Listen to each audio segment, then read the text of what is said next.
Assalamualaikum warahmatullahi wabarakatuh. Perkenalkan, saya Sinta Purianggareni dengan NIM 19070266016. Saya akan menjelaskan mengenai sejarah peradaban Islam pada periode Umar bin Khattab dan periode Utsman bin Affan. Riwayat Khalifah Umar bin Khattab.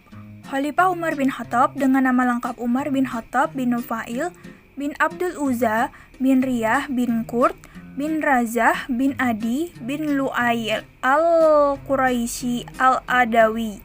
Umar lahir sekitar 13 tahun setelah tahun gajah di Mekah, Jazirah Arab. Ayahnya bernama Khattab bin Nufail al-Sim al-Quraisy dan ibunya bernama Hantamah binti Hashim. Umar berasal dari Bani Adi bin Ka'ab, merupakan salah satu rumpun suku Quraisy. Umar diberi gelar oleh Nabi Muhammad sebagai Al-Faruq, yang berarti orang yang bisa memisahkan antara kebenaran dan kebatilan. Umar meninggal pada hari Rabu 26 Zulhijjah tahun 23 pada usia 63 tahun. Selanjutnya proses pengangkatan Khalifah Umar bin Khattab. Pada tahun ketiga sejak menjabat Khalifah, Abu Bakar mendadak jatuh sakit. Selama 15 hari, Abu Bakar tidak pergi ke masjid dan meminta kepada Umar untuk mewakilinya menjadi imam sholat. Abu Bakar menggantikan dirinya dengan Umar bin Khattab. Lalu, Abu Bakar memanggil Utsman bin Affan untuk menyampaikan pesannya. Namun, baru setengah dari pesannya, tiba-tiba Abu Bakar jatuh pingsan. Tetapi Utsman terus menuliskannya. Ketika Abu Bakar sadar kembali, dia meminta Utsman untuk membacakan apa yang telah dituliskannya. Umar bin Khattab menjadi khalifah pada bulan Jumadil Akhir pada tahun 13 Hijriah. Umar ditunjuk sebagai khalifah di mana Abu Bakar meninggal pada hari Selasa, 8 hari sebelum bulan Jumadil Akhir. Umar diangkat melalui penunjukan atau wasiat dari Abu Bakar Asy-Siddiq itu sendiri. Lalu masuk kepada pola kepemimpinan Khalifah Umar bin Khattab. Yang pertama, menerapkan cara pandang peri kehidupan yang penuh kesederhanaan. Yang kedua, membentuk kemiliteran yang kuat untuk ketahanan dan menjaga marwah pemerintahannya. Yang ketiga, merupakan sosok pemimpin yang siap siaga, melayani masyarakat, dan tidak mengenal waktu. Yang keempat, menjunjung tinggi rasa terbuka atau transparansi, baik di kalangan pemerintahan maupun masyarakat. Dan yang terakhir, yang kelima, mampu melakukan komunikasi yang aktif terhadap bawahannya, begitu juga dengan rakyatnya. Masuk ke kontribusi Khalifah Umar bin Khattab dalam peradaban Islam. Yang pertama, membuat kalender Islam. Kedua, mengumpulkan kaum muslimin untuk melaksanakan Qiyamul Lail di bulan suci Ramadan. Ketiga, memberi isyarat lampu hijau bagi proyek pengumpulan Al-Quran. Keempat, memberikan hadiah dan penghargaan bagi para hafidz penghafal Al-Quran. Kelima, menghapus pembayaran ziyah atau pajak bagi ahlu zimah non-muslim yang dilindungi dan tidak mampu. Keenam, memberikan tanda pengenal khusus untuk ahlu zimah. 7. Menetapkan kebijakan wajib militer. Kedelapan, menugaskan pihak pengadilan dan penunjuk jalan sebagai pengiring militer. Kesembilan, membuat surat keputusan secara tertulis. Dan yang terakhir, ke-10, mengadakan pertemuan dan rapat berkala dengan petinggi, pejabat, dan para gubernur. Lanjut riwayat hidup Khalifah Utsman bin Affan. Nama lengkap Utsman bin Affan ialah Utsman bin Affan Abi al-As bin Umayyah bin Abdusyams bin Abdumanaf bin Qusay. Ibunya bernama Arwa binti Quraisy. Lahir pada tahun kelima sesudah tahun gajah, yakni pada tahun 573 Masehi di Mekah. Memiliki sifat rendah hati, pemalu, dan dermawan hingga begitu dihormati oleh masyarakat.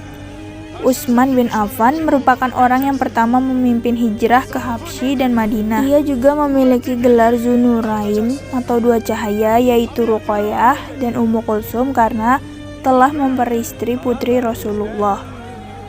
Utsman juga berjulukan Gani Utsman yang artinya Utsman yang kaya. Kemudian lanjut ke perjalanan Utsman diangkat menjadi khalifah. Musyawarah dan keputusan sidang panitia 6. atau Ashab al-Sittah dipilih oleh Khalifah Umar bin Khattab sebelum wafat. Pertimbangan dari Abdurrahman bin Auf selaku ketua Ashab Sittah, yang pertama mengatakan bahwa Utsman dan Ali tidak ambisius, lalu ia setuju dengan penentuan secara musyawarah. Yang kedua dari segi senioritas.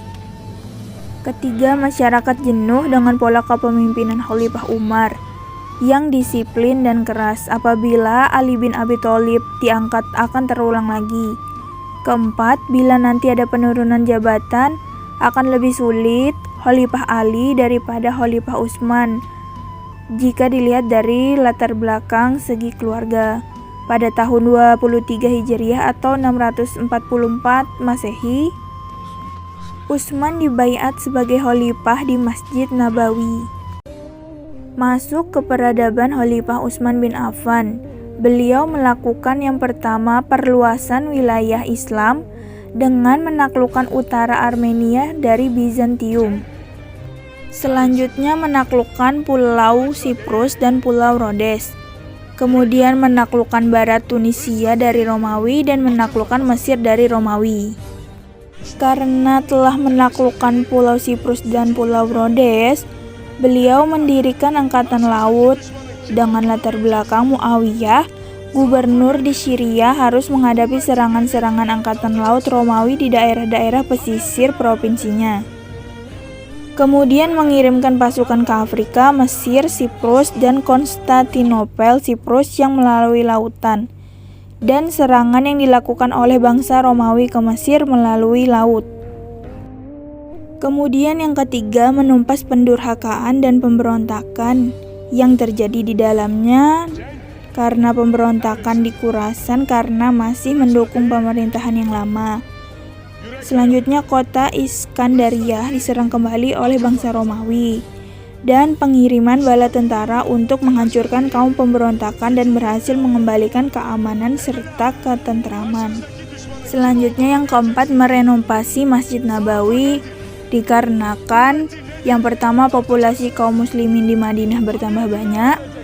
Kedua, pondasi Masjid Nabawi juga terlihat semakin rapuh. Ketiga, untuk pertama kalinya di bagian mihrab dibangun mimbar untuk menaungi imam.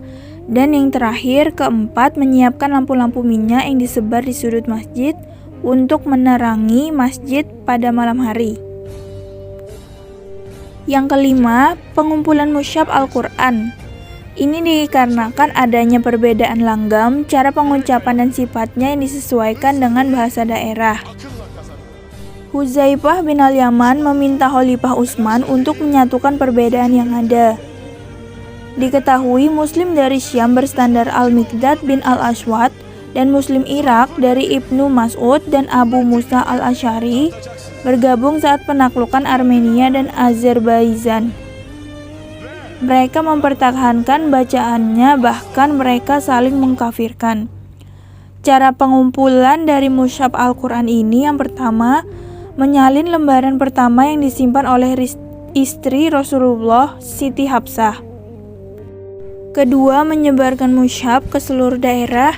Dan ketiga, bentuk lembaran mushaf lain dibakar, yang dikenal dengan mushaf Al-Imam dan mushaf Al-Utsmani. Lalu lanjut pada kebijakan Khalifah Utsman yang menimbulkan keresahan masyarakat yang berlanjut pada kerusuhan. Pertama, mengangkat kaum kerabat pada jabatan tinggi negara atau nepotisme. Beliau mengangkat saudara persusuannya Abdullah bin Sa'ad diangkat menjadi gubernur Mesir menggantikan Amr bin Al-Ash. Dan yang kedua, saudara sepupunya Walid bin Uqbah diangkat menjadi gubernur Kufah. Kemudian beliau membubarkan Dewan Pengelola Baitul Mal. Alasannya karena dibentuk Khalifah Umar, lalu dihapuskan sehingga pengelola Baitul Mal langsung di tangan Khalifah. Pengangkatan Marwan bin Hakam karena Ali menuduh orang yang mementingkan diri sendiri menjadi ketua sekretaris negara dan pencopotan Abdullah bin Arkam dari ketua Baitul Mal yang terkenal sangat jujur dan profesional. Kemudian tanah-tanah rampasan perang diperjualbelikan. Pada masa Khalifah Umar, tanah rampasan dijadikan milik negara, diolah rakyat, dan negara memperoleh bagian dari hasil tanah. Kemudian memunculkan tuduhan keras tanah.